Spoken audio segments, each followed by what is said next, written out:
When it comes to what your family eats and drinks, you know your choices matter.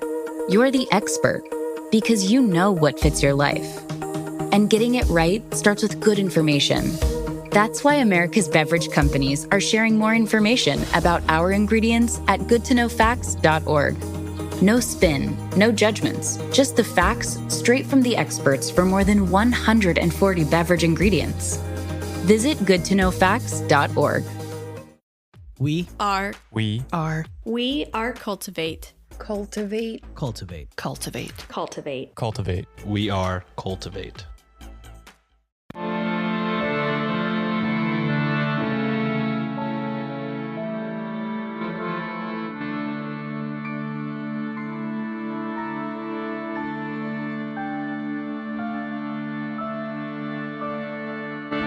Hello and welcome to Ye Olde Crime, where we discuss the funny, strange, and obscure crimes of yesteryear.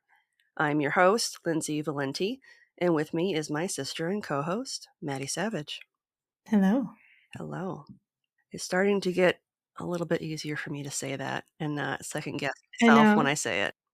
It actually still surprises me every time. I'm not going to lie. And I am realizing I do have to update the website because I have not updated it yet. It's fine. I mean, it has been several years that you've been a single. Mm-hmm. And so close, too. Yep. Yeah. Well, we are continuing Spoopy October. Mm-hmm. This week, we will be discussing Scholomance, the Devil's Academy of Transylvania. Ooh. Little Devil's School. Mm-hmm. Dark Harry Potter shit. Mm. Just Slytherin. Slytherin wins every year. Yep.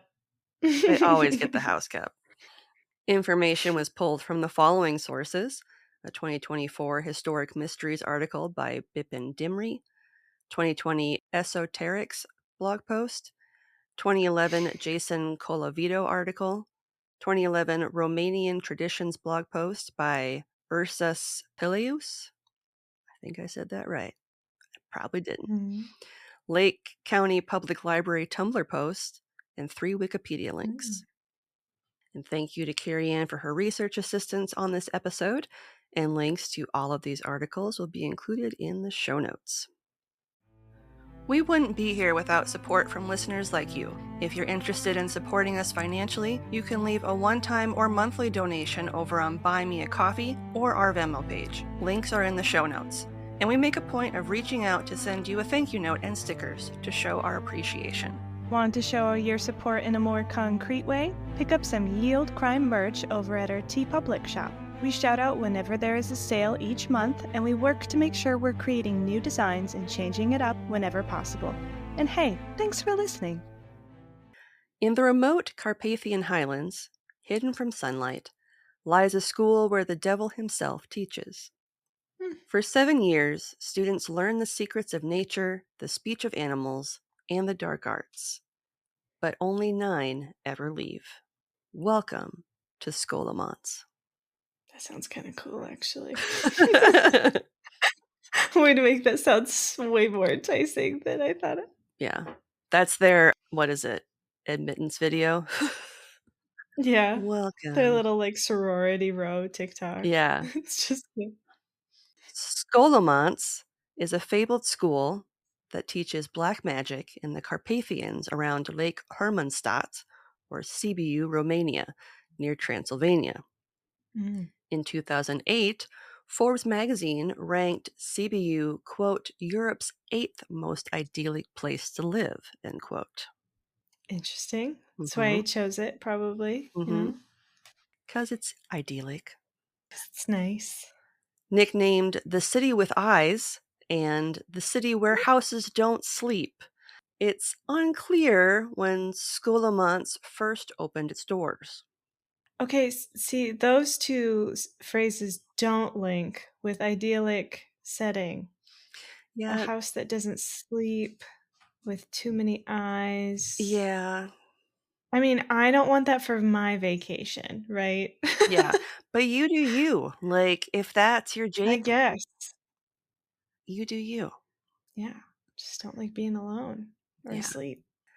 Said to be run by the devil himself, it only Mm. allowed 10 students to enroll to become Solomanari. The earliest records of the school were noted in Icelandic sagas of scholar Sigmund Sigurdsson, who lived from 1056 to 1133 Common Era. Dang. He traveled abroad in order to attend the fabled quote-unquote black school to learn the dark arts, the description of which matches that of Scholomance. He also apparently was able to repeatedly cheat the devil himself, likely because he was taught from the best. He was taught from him. He's Yeah, just using his own teachings.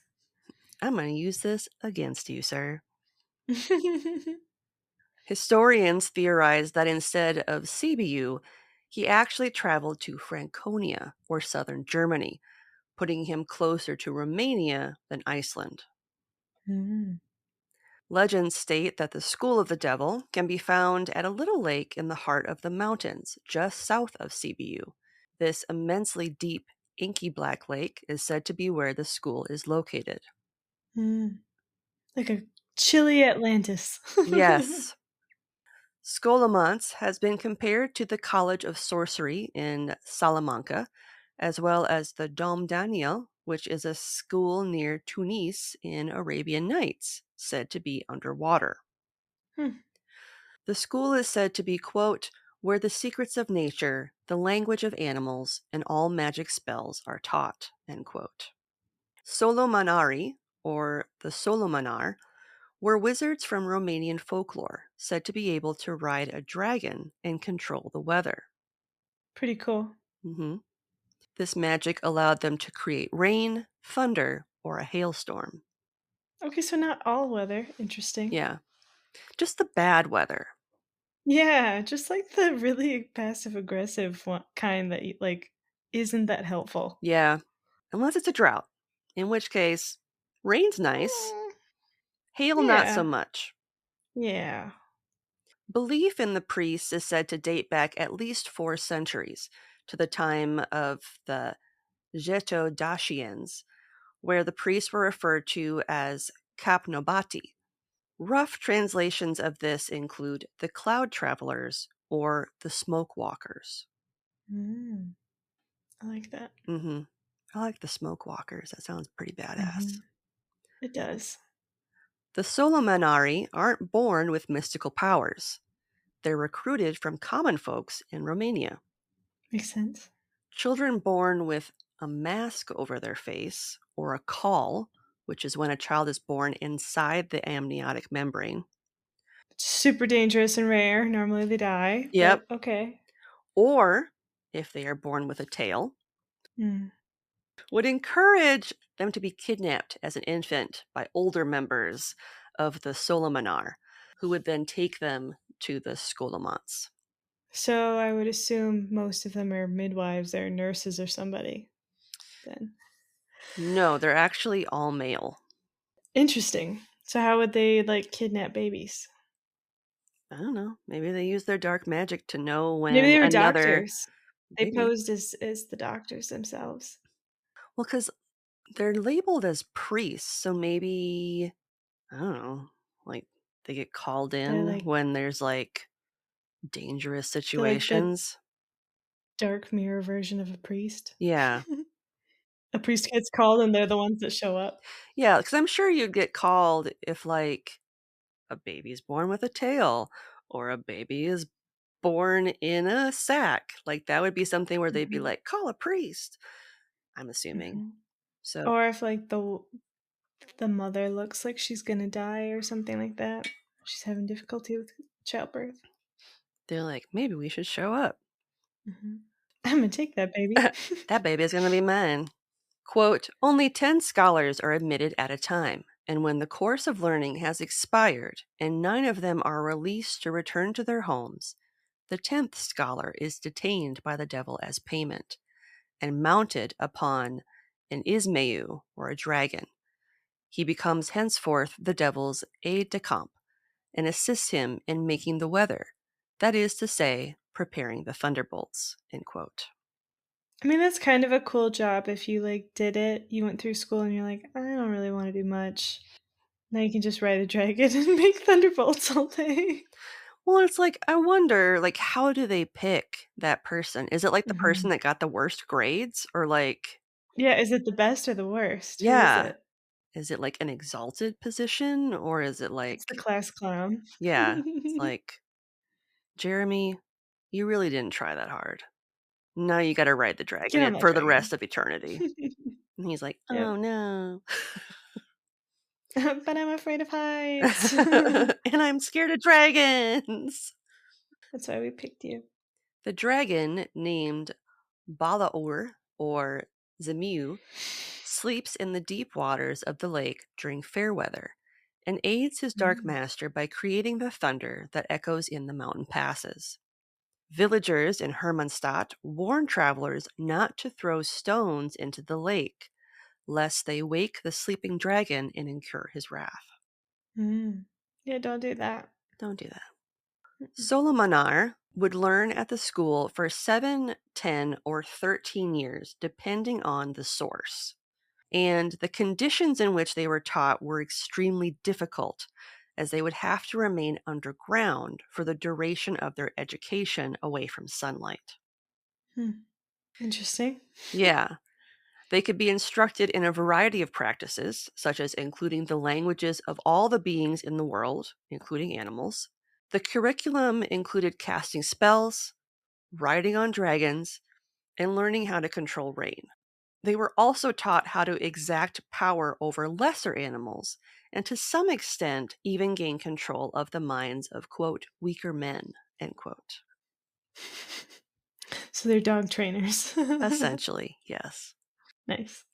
Some sources have noted that while at the school, they were given a book that contained 9 runes that would allow them to know which action to take in any sort of situation, like a life manual. That's kind of cool. Yeah, I want one of those. Mm-hmm. Some of the more senior students would choose to extend their education by a few years, which is why some of them stayed there for 10 to 13 years. And they would learn all the magic spells that have ever been used. And it's only after they've attained this knowledge that they're allowed to retire to a cave, where they proceed to sit at a table made of stone and write down in their own words all the knowledge of the world in their spellbook. Hmm. Solomanari were described as unusually tall, with red hair and red eyes, and they would dress in the long white robes common among the peasants, made of wool or a series of patches. Mm-hmm. They carried with them a sementron, which is a percussion instrument made of a long wooden plank that would be held in the user's non-dominant hand, and it would be struck with a wooden mallet with the other hand. Okay. The instrument was often used at the start of a procession. In the case of the Solomanari, the instrument would be used to summon the Vuntese, which are female spirits from Romanian folklore that use special wagons for travel and were believed to cause dust storms, powerful winds, and attack children. Cute. Tornado ladies. Yep. The Vuntese were said to live in a variety of locations: the air, deep lakes, and forests. Mm. The Solomanari would wear their sementron around their necks to lay against their chest, which would make it a lot Mm. more portable because it's right there. Right. Solomanari also carry with them magic bags that contain birch bark reins and or a golden bridle for the dragon, Mm-hmm. an iron axe that serves the dual purpose of a lightning rod and a wand to summon dragons, as well as their book of wisdom that not only is the source of their power, but also contains all their knowledge on spellwork. In some sources, it states that they may also carry with them a branch that was used to kill a snake. Specific. Very specific. Like, how often are you seeing snakes up there? I know. Like, are you digging? Are you digging for them? Because if it's cold, they're probably hibernating, right? Don't they? Is it called bruminate, right? Brewmate, Mhm. yeah. Brumate. I'm sure they do have snakes, right? I'm sure there are some sort of reptile, but Yes, there are snakes in Romania, both venomous and non-venomous varieties. Ooh, they have when did they? vipers. They have Mm. vipers, grass snakes, smooth snakes, Caspian whip snakes. That sounds badass. Ooh. And dice It's snakes. probably this. I bet those were the snakes that they had to kill to get the stick. The Aesculapian, I probably butchered that snake, is a non-venomous snake that can grow to be over 1.5 meters long, and it eats birds. No thanks. I'm just going to go on a limb and say that's the snake that they had to kill because it's the biggest and it's the most badass sounding. Yeah. I'm probably wrong. The devil was like, "Stop eating my crows. Those are my Stop birds. eating my ravens." Surprisingly, Solomanari are viewed by many as holy men who act as the judge of people's morality. Holier than thou men, you mean? Yeah, they begged for alms, disguised as crippled or blindfolded beggars in order to blend in with the locals. Mm. And whatever coins they gathered would then be tossed into nearby rivers as an offering to the Vuntese, or like the wind fairies. Yeah. Kind of rude. You had to be careful though. If you chose to ignore the Solomanari, they could bring down hail to destroy your crops. And Yeah, not they great. would remember the peasants who refused. To help them or be nice. Yes, they would remember that in the future. Mm. Spiteful little guys. Yeah. Psychiatrist James Van Teschlar noted fears from his childhood in Romania regarding the Solomanari, whose powers could ruin the life of a farmer by refusing to allow rain to fall to water their crops, or by bringing down hail in the middle of summer, ruining a whole season of labor and crops. Mm-hmm. It'd be really easy. The Solomanari would travel through the village and countryside, making claims that they could drive away the hail, as well as rats from barns, using their incantations for a fee. They weren't always malicious, such as their desire and willingness to heal sick animals, because they enjoyed any opportunity to use their mystical powers. Of course. Why not? Mhm. In the earliest history of the Solomanari, they were viewed as benevolent wizards, but it wasn't until Christianity began to enter the region that they started to be viewed as evil. Mm-hmm. That's a theme we're not familiar with at all. I know, right? And to this day, belief in the Solomanari hasn't completely faded in the remote villages of Romania. Good, as it shouldn't. Now, you may be wondering, knowing now just how old the beliefs of these sorcerers is, how we even came to know about them. Mm-hmm. And it's thanks to a Scottish woman named Emily Gerard that the Scholomance was introduced to a wider audience in 1885. Okay. Now, Emily married a Hungarian cavalryman who was stationed in Romania, and during her time there, as they traveled together, she researched the folklore of the region, which culminated in an article she published titled Transylvanian Superstitions.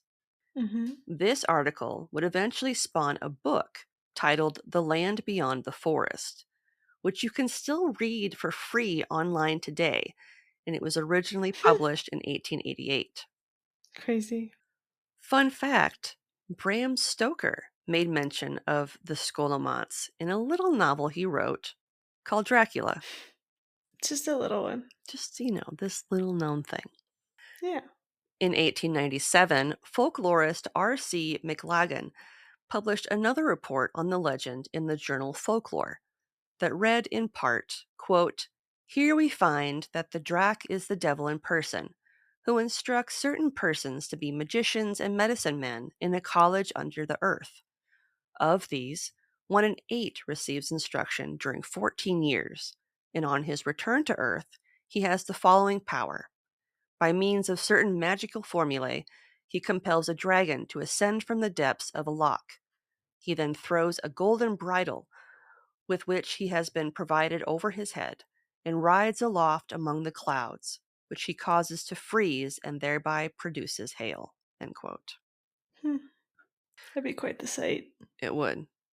Jason Colavito notes in his post that prior to Christianity entering Transylvania, priests of the pagan gods would retreat into the woods and other secret places in order to learn the secrets of the gods, which sounds very similar to the Solomanari.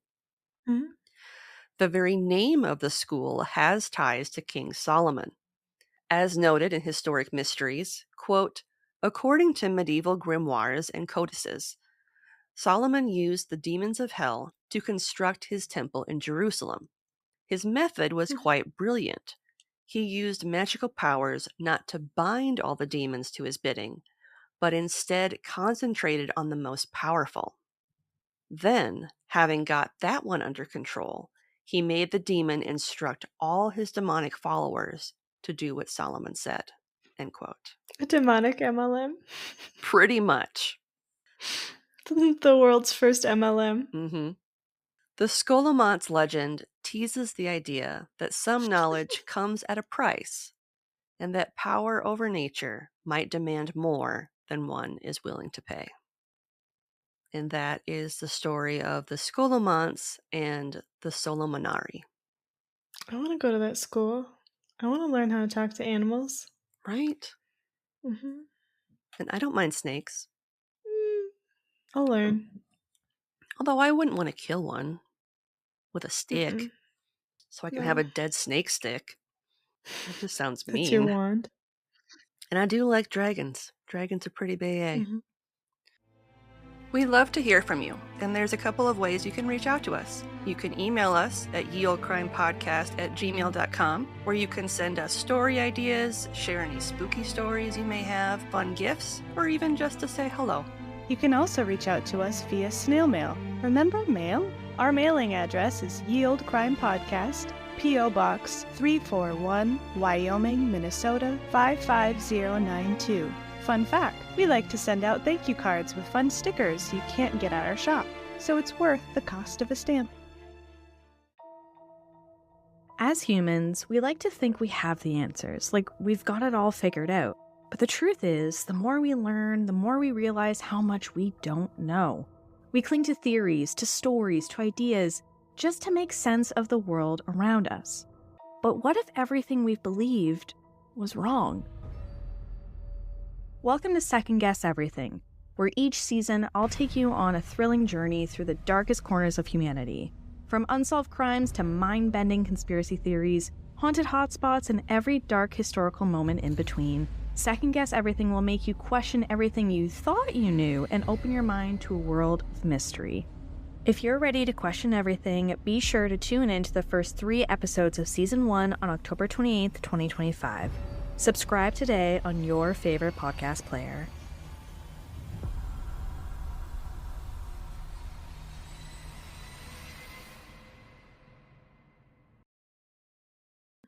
And we do have a podcast plug this week. Oh. And this week's podcast plug is Second Guess Everything, the podcast that dives deep into the strange, the unsettling, and the unexplained. Each season explores a range of dark topics, from true crime, the paranormal, disturbing historical events, and more. And it is hosted by our good friend Alex Underbaki. Nice. From Weird Distractions fame.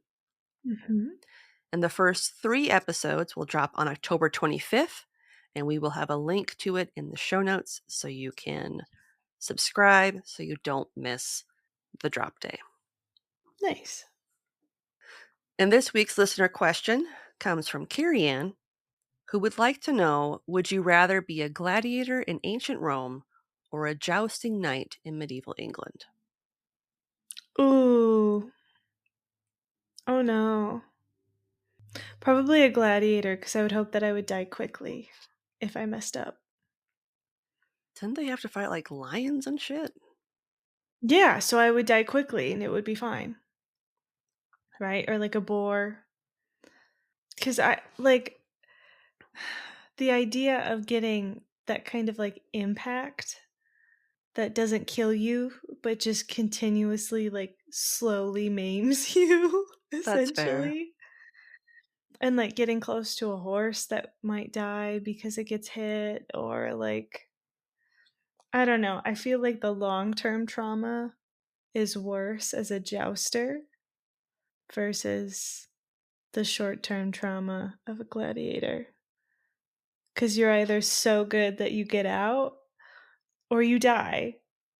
And if you joust in medieval times, like, I don't know if I'd get caught if I tried to leave, like run away, Mm-hmm. or like, I don't know what my situation would be, but I know it just wouldn't be good and it would be drawn out. Well, I feel like, and this could be my ignorance in the time periods of both, just because I'm drawing a blank. But Mhm. I feel like you would have been treated better as a jousting knight because it was something where it was like an honor to be a knight in the first place. So I feel like any sort of care you needed, if you didn't die, you would get that. But I could be wrong. Potentially, if you had the right favor. But I think it's similar to like gladiators, don't you think? See, and I would rather, like, I love horses. I love horses. I would ride a horse. But I also feel like if I did get knocked off my horse, chances are I would break my neck, and that'd be a very quick death Mm. versus getting mauled to death by a wild animal. Or my horse would fall on me, and that would crush me to death, and I would die that way. Mm. I just don't like the idea of being mauled to death. Yeah. And chances are, if I do get stabbed by, like, the jousting, like, the spear, Mhm. they go for your armpits, so you would, like, bleed out. Yeah. So, Could be a long time though. that's true. I feel like it'd be a long death regardless, but It would. I'm gonna go with night. Okay. All right. Well, thank you, Carrie Ann, for the Yeah. question. Thank you. And if you wanna have your question answered on the podcast, you can send us a note on Instagram, you can email us, or slide into our DMs on Blue Sky or Yeah. Threads. Yeah, one of those Whichever. platforms. Whatever floats your fancy. If you love the show, the best way to support us is to leave a 5-star rating and review on Apple Podcasts, Podchaser, Good Pods, Castbox, Podcast Addict, and or Audible. Links to all of these are in our show notes, or if you're already listening on one of these platforms, you know what to do. Oh, and while you're at it, shoot us a question you'd like to hear us answer on the pod. We'll give you a special shout out and address your burning questions all at the same time. The weirder, the better. Submit them via link in our show notes or shoot them to us in our DMs. What's something good you'd like to share? My cat didn't die last week like I thought she might. Yay!